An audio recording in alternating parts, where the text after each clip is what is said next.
your sight of the world.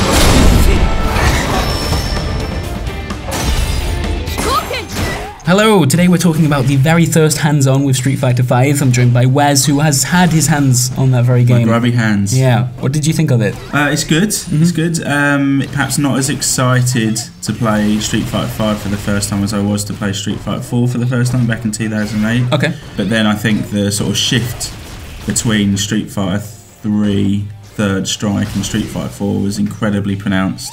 Whereas the sort of shift this time between the latest version of Street Fighter 4 and there's only just been a new version of Street Fighter 4. I mean, visually there's a lot of comparison there, right? Yeah, Street Fighter 5 looks pretty similar to Street Fighter 4. So it's coming out on PC and PS4 and will run at 1080p resolution, 60 frames a second. What's wrong with that, by the way? Did you get to talk to them about any of the cross-platform stuff? We only know that there will be cross-platform play between the PC and PS4 version, and they promise, the very best, latest version of their proprietary Netcode sort of system. That does sound incredible. This is the first major fighting game to have managed something like this, right? Yeah, well, it's not like a shooter where you have the whole sort of keyboard, mouse versus gamepad argument. Playing a fighting game, most people will play a fighting game on PC using a peripheral just like they do on a console. So theoretically, there's no advantage for either player. The one hurdle there is that netcode is going to have to be superb. Yes, and they've had netcode problems in the past. Yeah. So there's a bit of pressure there, I think, on them to really nail it with this. A lot of people are playing it online, so they really do need to get it right. All right, cool. Well, let's switch over to the gameplay itself. Yes. What changes can we expect there? Well, I think Street Fighter 5 is a little slower than Street Fighter 4. Okay. So the tone, it's not something I think sort of casual observers will notice immediately, but I think people are obviously familiar with Street Fighter 4, play it a lot, will notice that it's been slowed down ever so slightly. But perhaps more importantly, they've made fundamental changes to some of the character movement speeds. So, for example, M. Bison now is completely different to... You're going to have to sort of think about how you're going to play him completely differently, because his on-the-ground movement, just sort of moving left and right, is incredibly slow. Like, he walks... with his arms crossed, which I like that. Very M. Bison. Yeah, he's the really dictator. He's the grumpy villain of the story, such as it is.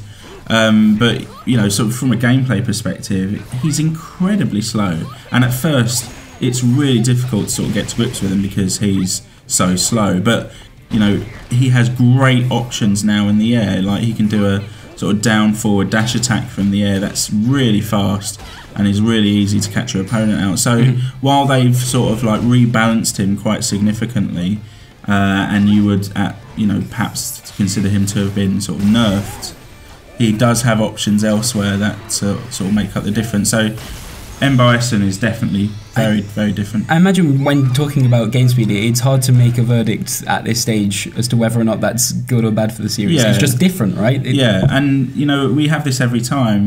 The game speed from Street Fighter has changed over the years with all the different versions, and players sort of they get used to it, and in the end things settle down.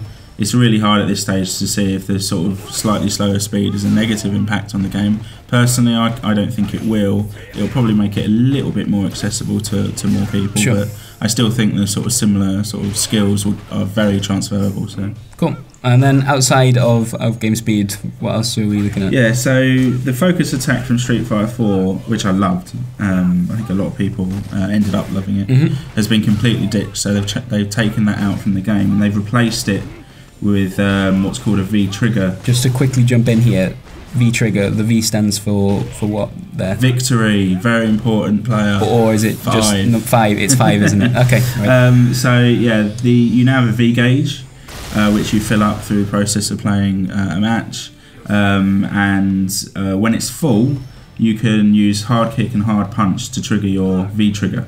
V trigger is different for every character, so it's like a powerful, unique action. Ryu, for example, his V trigger powers him up so that all his moves do extra damage. He's got a few different moves, basically properties change.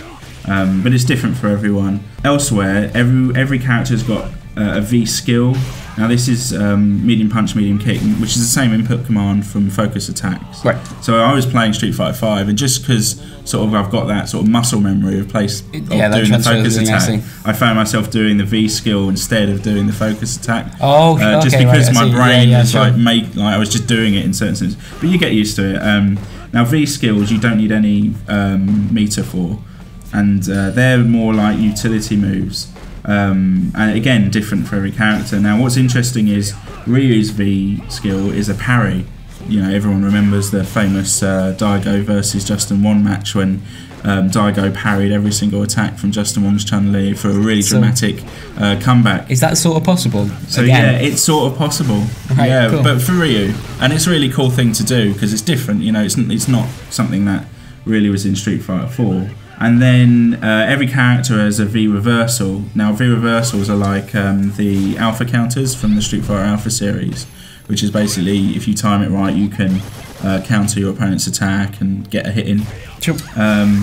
So it's interesting. It's like so focus attack has been ditched, but you've got more options now. I think, even though focus attack, you know, is lovely and everyone loved it. Fair enough. Okay, here's a question. This is obviously going on your first impressions here, but is that enough? Does the game feel different enough? I think that Street Fighter 5 feels perhaps a little too similar to Street Fighter 4 than I was expecting. Now, like, I remember playing Street Fighter 4 sort of in 2008 in a Japanese arcade before it even came out in the West, and the sort of shift from what had gone before was so pronounced. It was such an incredibly exciting moment to play that game for the first time. You kind of want that again, don't you? You know, that's what I want from Street Fighter 5, and I'm not getting that sort of like that buzz. Mm-hmm. It's not quite there. I think it's not that you dislike the stuff that you're exchanging. Like, it's just this will be a fantastic fighting game. Like Capcom makes fantastic fighting games, the best fighting games, I think. And Street Fighter 5 will be a brilliant fighting game, but I think that the impact it will have will be sort of less pronounced as Street Fighter 4's. Right now, I'm not getting it from it. Okay, fair enough. Well, one thing you may have noticed while listening to this video is that my Street Fighter knowledge isn't comparable to yours, Wes. My analysis isn't going to be anywhere close. However, I have managed to pick apart some of the gameplay that we're looking at right now. In particular, the London Station level, which is new to Street Fighter 5. It is new. I thought there's some interesting things to spot here. They really give a sense of, you know, how Street Fighter views British train stations. Thinks of London. Yeah. So first of all, there's a telephone box slap bang in the middle of the station, which, as you know, that's a common occurrence. Yeah, I think we've got loads of those in East Croydon Station. It's a real problem, actually. They often get in the way, to be honest. There's a guy holding a croquet stick. I often do that myself. Our national sport. Yep. A steam train, the preferred mode of transport in the UK. Well, yeah, again, you know, that's one of the reasons why the trains are always late. Some of it's just a bit weird when you look at it from a different perspective. Like the Palace Guardsmen, with the bearskin hats and everything, forming a brass band whilst there's a fight going on, that they should potentially be breaking up. Most of those guys do fight, to defend Crown and Country. Yeah. But those particular ones are from Yorkshire, so their brass band is all they really know how to do. Yeah, it's a bit odd. Punk rockers, nice. And also, I like that the fight takes place next to the iconic building from London Station called London Pub. A favourite haunt of mine, actually. Yeah, well, it's a chain. The London Pub chain of pubs is there's one in Croydon, there's one in Brighton. I think there's a few between Croydon and Brighton. So given that they've all seen them every time they come here, it's that attention to detail that really kind of separates this game. And as you said, Capcom are head and shoulders above some of their competitors, and this is why. Well, finally we'll be able to play Street Fighter 5 in what looks like our backyard. Okay, so it's a bit odd, but I actually really like that level. It's really cool. Like if you think about Street Fighter down the years, it's actually been it's built upon cultural stereotypes. Yeah, absolutely. Every single arena in the game is basically what I think of this country, based on the book I just got from Waterstones. Yeah, and so it's in keeping. It's brilliant. Just funny. I think it's great. It's just funny. The bowler hat guy is my favourite. God, yeah. He's just doing nothing. Yeah. Well, okay, cool. Well, that's our first look at Street Fighter 5, and I assume we'll see some more of it at E3, that would make sense. I'd pay attention to Sony's press conference. I think Sure. we'll see it there. And yeah, cool. Well, thanks for that, Wes. Cheers.